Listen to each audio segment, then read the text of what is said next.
Most habits fail for one simple reason. They are built like verdicts.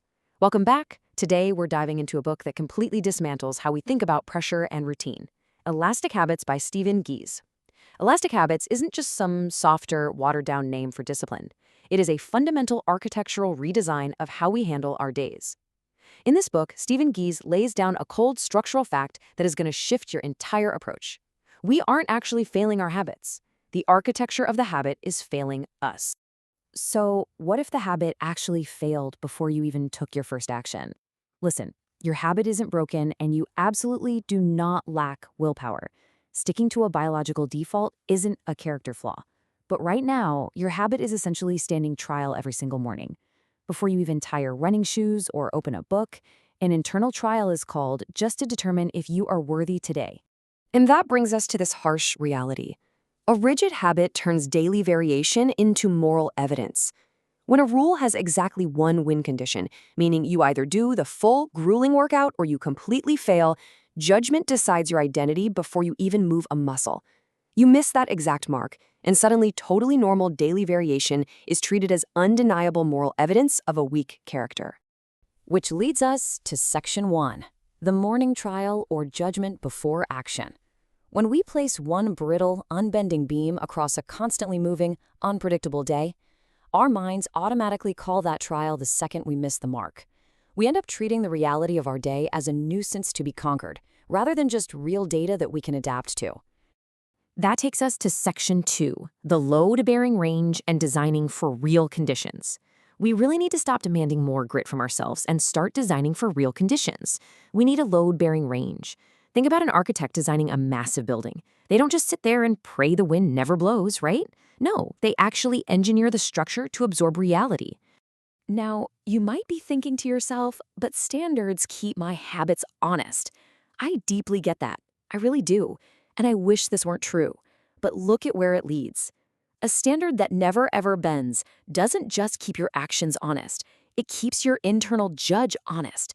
It hands that judge a permanent, unyielding reason to slam down a guilty verdict the very second you have a low-energy day. So when we inevitably hit a wall, we face an impossible choice. Do we raise the target and force ourselves to push harder? Or do we forgive the miss, lower the bar, and try to be kinder to ourselves? Honestly, both of these options are flawed because they keep that same fixed, brittle rule sitting on the bench. They both rely on this black and white, pass-fail morality instead of actual pressure-aware design. The solution outlined in Elastic Habits is what we call vertical range. You take your fixed rule and you cross it with the actual reality of your day, so the load path dynamically changes. You build yourself a floor and a ceiling. You create a mini version for those high-stress days, a plus version for a normal day, and an elite version for when you're just buzzing with high energy.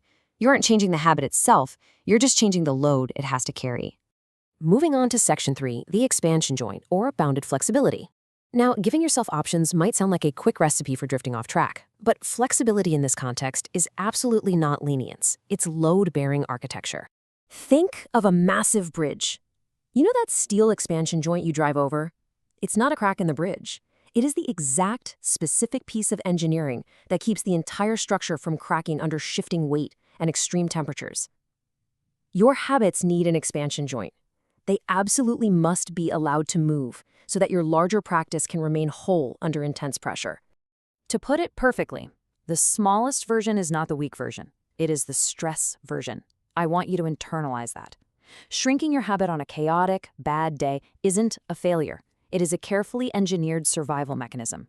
It's what keeps you in contact with your practice when literally everything else around you is collapsing. A truly broad habit stretches laterally with bounded choices as well as vertically. For example, if your practice is just to move, your lateral forms could be stretching, walking, or lifting. And your vertical scale, that goes from doing just one single rep, up to 15 minutes, all the way to a full-blown session. You aren't drifting because you have clearly named the value and defined the valid forms well in advance. Let's do the math on that. With just one habit, 3 vertical levels, and 3 lateral options, you have just created 9 valid win conditions. 9! This creates a beautifully pressure-aware design. Instead of one brittle single point of failure, you've got multiple, safe, structural spans to carry you all the way through your day. Which brings us to Section 4, tracking durable contact and moving away from streaks.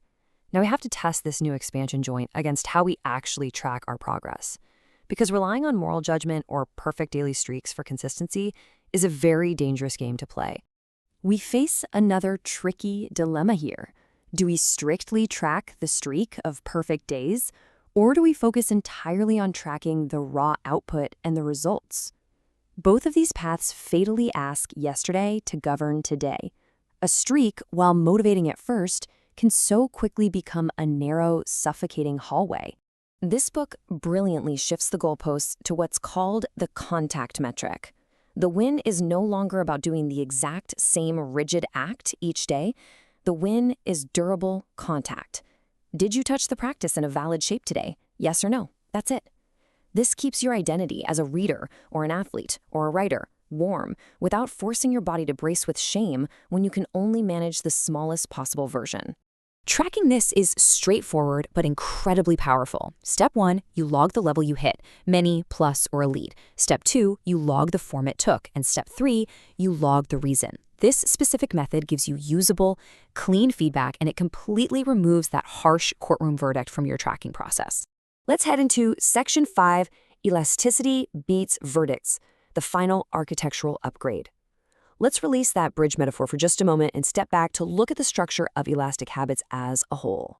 There is a deep philosophical payoff here that acts as a sort of cruel kindness. It's cruel because it totally removes the excuse that a busy day makes action impossible, because, let's face it, you always have time for a mini habit. But it is profoundly kind because it removes the lie that every single day deserves the exact same rigid demand. Elastic habits protect your dignity. They keep you in contact with your goals and make you far, far less easy to shame. So here is your action directive to build your own structural range. Step 1, pick just one single habit before tomorrow. Step 2, set your mini, plus, and elite versions. Give your practice a floor and give it a ceiling. I am leaving you with a hard rule directly from the core of this book. Take 300 seconds right now, literally just 5 minutes. Do this. Write out 3 win conditions for today's habit. Defining these conditions right now is the exact mechanism that permanently dismantles your internal judge. Without taking this step, the behavioral signature you want to build simply fades away. To help you map out this newly designed behavioral architecture, you can access your personal growth map over at upgowise.com. Stop designing your routines like courtrooms. Design them with an expansion joint. Because at the end of the day, elasticity beats verdicts. Name the constraint you invented. Drop it.